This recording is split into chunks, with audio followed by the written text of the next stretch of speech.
KFC საქართველოს ბაზარზე ოფიციალურად შემოვიდა. ამერიკული რესტორნების პირველი ობიექტი თბილისში პეკინის 12 ნომერში გაიხსნა. სოფლიოში სახალგანთქმული სწრაფი მომსახურების რესტორნების ქსელი საქართველოში გაფართოებასაც გეგმავს. KFC-ის მარკეტინგის დირექტორის განცხადებით საქართველოს მასშტაბით 10 რესტორნის დამატება იგეგმება.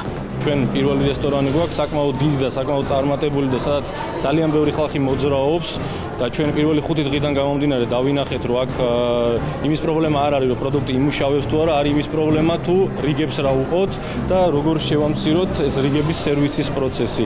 ამიტომ ჩვენ ძალიან დარწმუნებული ვართ თავში, როგორც მე და ისევე ჩემი პარტნიორები და მენეჯმენტი ვიცვავს, რომ ეს პროდუქტი როგორც ბრენდი თავის სიტყვას იტყვით. ყველასათვის საყვარელი ბრენდი ქართველი მომხმარებლისთვისაც რა თქმა უნდა გახდება ძალიან ღირებული, იმიტომ რომ ეს ბრენდი გამორჩეულია თავისი მომსახურების ხარისხით, პროდუქციის გემოთი, რომელიც საკმაოდ მკაც კონტროლს გადის და რა თქმა უნდა ჩვენც ამბიციური გეგმები გაგვაჩნია, იმიტომ რომ გეგმავთ მომავალი 3 წლის განმავლობაში არა მხოლოდ თბილისის რეგიონში, არამედ საქართველოს მასშტაბით გაფართოვებას.